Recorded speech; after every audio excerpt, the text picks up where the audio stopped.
The regular meeting of the Norwalk Historical Commission, Wednesday, February 24th, 7 p.m. via Zoom, and call to order at 7:03. Did we all have a chance to look at the minutes? And Ileana, I did not send them to you because you didn't need to read them, did you? That's okay. I'll get the next ones. Yeah. There were a few typos for the 3rd. Did anyone else notice that? Yeah, you have David's name right? Yeah, so Westmoreland, it's Westmoreland all throughout, and also Rob Perskino, not Obchino, Perschino. I don't know whether we need to mention Bill Whitbeck's name as the guy who took pictures of oystering or not, whether we need to get his name in the record. Oh, and also we misspelled Susie's name Gilor instead of Gilgore, although she wasn't there, but for the record. So those names were misspelled throughout. And Dana, I don't know, because I'm trying to pull it up on my iPad. But they got me as Barbara Cazone. So that's my middle name. Oh, okay. Whatever it is, it's Holly Barbara Cazone, but I don't use Barbara. So if they can just change it to Holly, that would be nice. Oh, yes. I missed that. Yeah, so change Barbara Cazone to Holly Cazone. So that's the 3rd, and the other day, I don't know what I did with those. The 16th was our last meeting. And I don't know what did anyone see anything wrong with that? No. I don't think, okay. So motion to accept the minutes from 2/3 and 2/21. Tom, As amended? as amended, and anybody else to second that? Holly, Holly, okay, so we approved of the minutes, with the amended minutes. Now, next is public Well, participation. Dana, now you need a vote. Oh, sorry, vote. Do we all approve that? Mark, I wish everyone was all on the line. Eric, do you approve? I abstain. Oh, that's right. Holly, Barry. Okay, so it looks like we have everyone on that. So that's been approved. Those minutes. 3rd on our agenda is public participation. I see, I guess Jonathan and Rayanne are just sitting in here. So no participation. Next, board reports. So Norwalk Historical Society, Diane Gellerette. Yes, hi, everyone. This month is going to be short because I gave one in early February. The elevator project is almost complete. We're so happy. So by next month, in March, it will be done. We will have an elevator because they're going to be hooking up a phone in the elevator this week. And so we're excited about that coming along. And then we're going to continue working on the kitchen in the museum. The thing that we're going to be doing, everybody knows pretty much that we have the Little Red Schoolhouse program that we do every spring for the 3rd graders. So this is going to be the 2nd year. We're going to go virtual, but we have a plan. So we're going to be offering that virtually. So the 3rd graders will be able to visit interactively over Zoom, the schoolhouse and the Fitch House this year. Because last year we had to pivot so fast. We just did the schoolhouse, but the Fitch is also going to be part of the program. And they've been doing some little videos about the history of Norwalk around where their schools are in their neighborhood to kind of expand the experience for the Little Red Schoolhouse. So we've thought of different ways now that we've gone virtual that we can offer some additional materials. So I think the teachers will be excited and the kids will love it to know about the history around where their school is. So that's what we're working on. As Holly had mentioned earlier, we had our event honoring the silent Black History Month event, which was very well attended. It was over 100 people, and we actually had like 200 and something people signed up and registered for it, and we've never had that before. So we're just pleased, and we had people from all over the country. The one thing about doing virtual, people can be anywhere, and there was a couple of people from the UK also on the call. And for those who missed it, you didn't miss it. We've got it on Facebook, we've got it on YouTube, so you can go back and see the program. So it also got everybody thinking about doing a little bit of history, some research into Norwalk and what do we have about enslaved people here or Native Americans, because it was a combination of things that they were doing for their particular projects. So we're excited. They're going to be contacting Norwalk Community College also to see if we can get some interest there. So the speakers were very excited because there was a lot of good questions, and they were more than happy to do that. And the next thing that we have coming up is March 25th, a complete change. It's about witches, witches in New England in the 17th century. So that's going to be March 25th, and Dr. Leslie Littenauer will be giving the presentation. She had done a presentation for us 2 years ago. I can't believe it's 2 years already ago. But this one she's going to be doing again on the 25th. She is a professor at Western Connecticut State University. And what she's going to be doing is explore witchcraft and witch hunting in New England in the 17th century, with special attention to the role of gender played in the accusations and trials and the Puritan culture in general. So this should be this is going to be very interesting. And we did not do it in Halloween. So, so this is for Women's History Month that we're doing this for. But that's kind of what we're up to. And we'll be doing something around Earth Day. So stay tuned for next month. And that's the end of my report. Thank you, Diane. And next up, Lockwood Matthews Mansion with Susan Gilgore. Sorry. So, hello, everyone. And Dana, I'm not receiving the invitations for and the links for these meetings. At 5 o'clock this afternoon, I got one from Patsy saying, here, go to the meeting. But I'm not receiving them. So yeah, maybe my email address is not the right one. I'm not sure what's going on there. You weren't the only one left off. So I fill out the form as of Friday. I don't know what happens, but this is better than what happened last week. Okay. I bought a webcam, but okay. All right. So we're opening on April 8th. And we're going to have 2 wonderful new exhibitions. The first one is called Health, Healing, and Addiction in 19th Century America.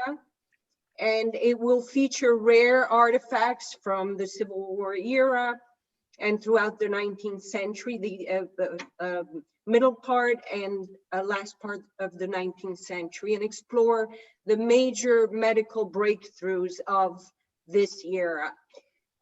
We have loans from throughout Connecticut, institutions throughout Connecticut, but also from major collectors outside of Connecticut. Some are coming from New York area, others from Delaware. And these, especially the ones coming from Delaware, have never been seen in Connecticut before. And they have shown primarily at the major museums in Washington, D.C., like the National Gallery. So it will be really a remarkable viewing for our Connecticut communities and visitors as well. We're also collaborating with the new Norwalk Art Space on a scavenger hunt, and we're opening a contemporary art exhibitions called Socially Distant Art, Creativity in Lockdown. And it's going to be an exhibition of artists who really have submitted from throughout the United States. And there are really some very, very interesting artwork expressing how the artists have felt about the lockdown. We are working with the Norwalk Public School. We have created a 360 tour of the museum that is being very successful. We have several virtual tours with students and teachers. We also have launched a young writers competition, and because the theme this year is about doctors and medicine, it will be about either famous or infamous doctors and scientists in America. And we're also, the mechanical upgrades the plans are continuing, and the David Scott Parker architects are continuing their work, and we will be closing the museum for a few years, starting the January 1st of 2022. There is some work being done in the veranda, and thank all of you and David Westmoreland and the City of Norwalk for supporting this project. There's some leaks and some painting being done. And also we have a lecture series. One of the first lectures will be a woman who has written a book called Secret Connecticut. And she actually put the Lockwood Matthews Mansion Museum in the book. And so she will be talking about some of these secret places and secret stories that supposedly very few people know. So that should be an interesting talk. In addition to a talk on Civil War textiles that will be later in the summer. Thank you. Thank you. Okay, next up, number 5 on the agenda, reports buildings. Good evening, everyone. A pretty short report tonight. Diane covered the elevator project at the museum. The other big project we have in work is the final phase of the exterior ADA work around the jail and the barn on Smith Street. I'm happy to say, actually, we spent this afternoon with purchasing and Peter Vitoretto, who's the landscape architect on the project. We interviewed the 2 low bidders for the project, and both were qualified. So we'll be making a decision on moving forward with that project. It's going to be a little over $200,000 in total. It will include new sidewalks on Smith Street, pavers between the barn and the jail. And we're also actually doing a switchback stairway up the side of the hill to connect the upper part of Mill Hill to the lower part of Mill, to the barn and the jail. So that's an important connection that the Historical Society has wanted for, I don't know, the last 40 years or so. So it'll be good to get that done this summer. That's the major stuff. As Susie mentioned, we're going to do some work on repairing leaks in inside the conservatory at the mansion, and then when spring comes, we'll start working on finishing the exterior work on the veranda. And that's pretty much it on buildings that I can think of. I can go ahead and cover finance, where we are with the budget. We submitted 5 or 6 requests for the capital budget. We're getting part of our number 1 request, and we're getting our second and third request. So our first request was for more money to finish the interior of the jail. We asked for $150,000. They recommended $25,000. We asked for $180,000 for various projects at the mansion and at the carriage house, and we're getting that. And I think another $50,000 to do the next phase of design to replace the front steps, the parking lot, and the sidewalk at Mill Hill. So all that was recommended, which is great. I decided that, this wasn't really the year. We pushed back the last several years on pretty hard on getting all the funds that we wanted. And I decided this really wasn't the year to do that, given, the priority needs to be the schools and kind of everything going on there. And they've been so good to us the last several years. So it's not really affecting us much. It will push out our ability to finish the jail another year or two, but we're really going to have enough going on there anyway with the exterior work. And we have more funding to finish work on the museum, the kitchen, as Diane mentioned. There's a lot going on at Lockwood Matthews with the big renovation. So we have really pretty much all the projects we can handle anyway. So I think capital wise, we're in good shape. I'm assuming, I haven't heard anything back on the operating budget. I'm assuming they're giving us everything we asked for. It's something I better double check before I assume that, before it's too late. But I've heard nothing back on that. But anyway, David, if yeah. I can cut in. Yeah. On the operating side, we approved the cap last night, but it's going to BET with their, well, we dropped the cap $1 million from what Henry had recommended. So they're gonna have to take money from someplace. We don't know where yet. I mean, at a $400 million budget, we assume they can find $1 million someplace, but we don't know where they're gonna do it. Well, they won't find it in the historical commission budget because it's next to nothing to begin with. Yeah, I know. So I just want to make sure they don't squeeze our already dead turnips anymore. That's all I have. Okay. So. Holly, I suppose there's nothing on cemeteries as long as there's snow on the ground. Correct. All right. Next is old business.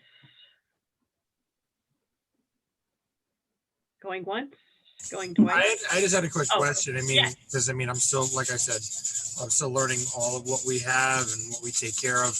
The East Norwalk Cemetery, is that ours or is that someone else's? No, that's first. Third taxing district. Yeah, third taxing district. That's not our problem. Although we worry about what they do in there, but. Well, I was just wondering, I mean, because like when we had those tornadoes come through, there's like no trees left in there. It's pretty empty now. Yeah. Okay, thanks. Thanks, Mark. Next is new business discussion as to adding 2 Trinity Place to historic resources inventory. And we have our guest tonight to talk about that. Pastor, and I forgot your name. I'm sorry. Jonathan, is he on there? Jonathan Hopkins? Yes, I saw his name before. Let's see, there he is. It's there, Can but you it's let- not in. Can you let him speak so he can give an overview Jonathan? of the Are you there? program? Okay, he's not a. Yes, I'm here. Can you hear me? Yes. Hi. Hey there. So I don't know if the other people from the church are here, but Yes. okay. Let me see if my video is working. Okay, Ah. there we go. So I think last month, the church that's located at 2 Trinity Place submitted an application to be listed on the local Norwalk Historic Resources Inventory list. So this would be an individual listing for that property, which is the former Trinity Episcopal Church. It's now the Miracle Temple Church of God in Christ. I believe it was originally constructed in about 1920. Then there was a severe fire in the 1970s that damaged the roof, the clear story, and some of the walls. There was an extensive renovation after that, but much of the existing structure, the exterior walls and window openings remain intact as they were originally built in 1920. And the church is hoping to get listed on the local historic registry so that it can qualify for some of the historic funding that the Norwalk Redevelopment Agency has available for historic preservation work. So would it be helpful if I pull up the application and everyone can see it on their screen? Yeah, Okay, do you know if am I able to share? good question. It let looks, Yes, you are. it looks like I can, okay. So here's just a copy of that application, and I can make this available to anyone who doesn't already have it. But I think that's pretty much all I have to offer. I can try to answer any questions, or if there are other questions that some members of the church can answer, or any of the commissioners, that we could talk about that now. Do you have a picture? There it is, yeah.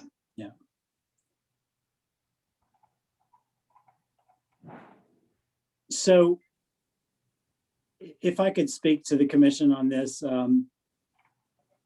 I recommended to Jonathan that they pursue this with the historical commission.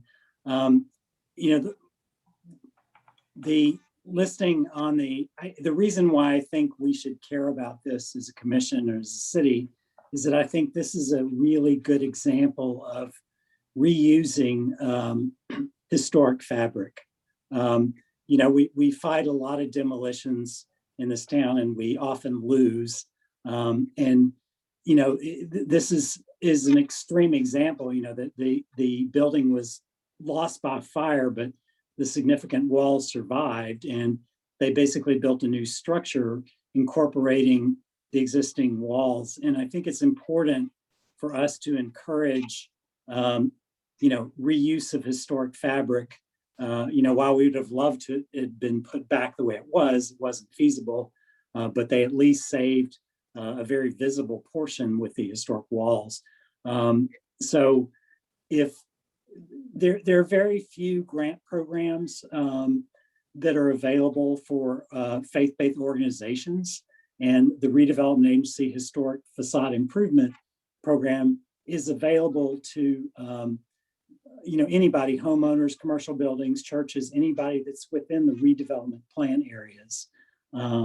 So I think that by the commission listing it, it makes it eligible for this program, and they can invest in maintaining it and protecting the historic fabric that's there. So I think it's a worthy candidate. It's typically not the fully complete historic structure, but it's such a good example of adaptive reuse, maintaining at least a major portion of the historic fabric.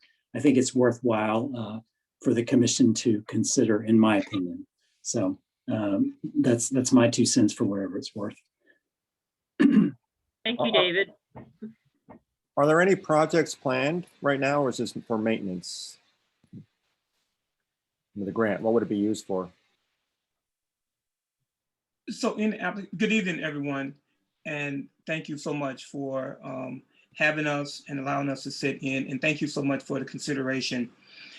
So we are looking, you can't see it from this side. This is actually the side of the church. And that's the side and the front of the church that faces Flax Hill and Martin Luther King. So you can clearly see this this angle from Dr. Martin Luther King and Washington intersection. A little further over to your left, and I don't know, Jonathan, if you have those shots where you see the playground, is really a lot of the original structure of the church that was not reframed or modified. And it's really beginning to deteriorate. And that's where we are looking to put the bulk of the grant funding, should we be able to obtain it, in order to continue to preserve and to enhance the beautification of the church on the side where the playground is, as well as the grounds on that side as well. Yeah. So right there where you see the playground, this internal structure here is what we're looking, where the primary, the majority of the funds would go.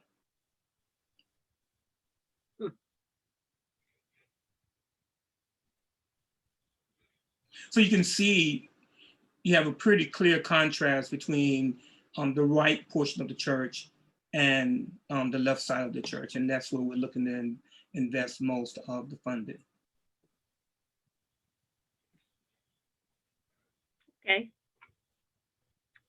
And the idea would be to have that left portion look more like the right portion. Well, that's kind of the intent without, getting rid of the total structure altogether, which would be very costly. We probably couldn't do it anyways, probably couldn't afford to do that.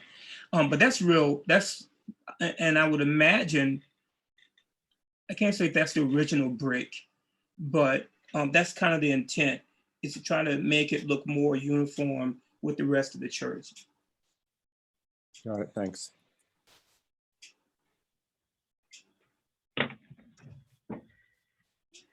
anyone else have any questions about the, Dana, if I could, where the back picture of the building was, there looked like there was another building that seemed attached. Is that the back of this, what we're talking about here? Or is that a separate building? I believe it is. Can we see that other Yes, picture again? I'm sure it is as well. It's only one. Yeah, oh, yeah. Yes, Right, yes. yeah, right. Yeah, it's just That's a correct. different level, Mhm. 2 levels instead of 1. Yeah, it's the same building. Yep. Yeah, I know there was a building, a church in Saratoga Springs was saved. It burned, and if the fire did not burn hot enough, which I guess is what happened here, they were able to save the stones, were able to be reused. So do you think are we ready to take a vote on whether we need to, would we like to add this to the historic resources inventory? Do I need to do a motion for that, right? Yes. And someone should make a motion. Why don't you do it, David? You can't. Oh, that's I'm right. not on you the can't. commission. You can't. I'll raise my hand. And Hey, I, Holly, yes. and second. I'll I'll second it. second. Okay, Oh. so 2 seconds. Go for it, Tom. Okay, I second. I just found that. It's cute, huh? Sorry. Oh, I didn't see it. Okay, so all of our commission members, how would we like to vote on adding this to the Norwalk Historic Resources Inventory? Raise your hand. Okay, Mark is a yes. Ileana's a yes. Holly's smiling. I guess that's a yes. Who You else? don't see my little hand up there? No, I don't. Oh my God. Oh, really? Because I did the same thing. I saw yours though. Oh, okay, I can't get everyone all lined up here. Barry is a yes. Who am I missing? Everyone, I'm a yes also. No, you're missing me, Dana, but Oh, thanks. sorry, Tom, where are you? Over Tom, here- Over here, blue background. I'm done, because I still have the other screen on, so. Well, I'm a not- oh, there yes. you- Okay, there's Tom. All right, so it looks like it's unanimous for the approval of adding this to Trinity Place to Historic Resources Inventory. Yay. Thank you all so much. You're welcome. Thanks for considering asking us. Oh, and this is the church. Is this the background of the church or is that another? No, that's actually a school in New York City. Oh, okay. I was wondering, I didn't Wish. quite recognize those. All right, thank you. Thank you very much. Thank you. Yeah. Are we able to drop off now? Do you need Yes, us? yes. All right. Thank you, everyone. And by the way, this is Sister Michelle McLean, who has really done the bulk of the work on putting everything together and making sure it got submitted on time. So thank you all so much. God bless you. Thank you. Thank And, you. Thank you, continue to be Michelle. Okay. So now we need to make an motion for an adjournment. Here, wildly waving his hand. I need a second. Second. Okay. All in favor of adjourning? All right, thank you, everyone, and welcome, Ileana. I don't know if I really welcomed Barry properly. Well, Thank okay. So Stay until next safe, time. everybody. All right, good night. Thank you. Night. Good night. Bye. Bye-bye. Good night.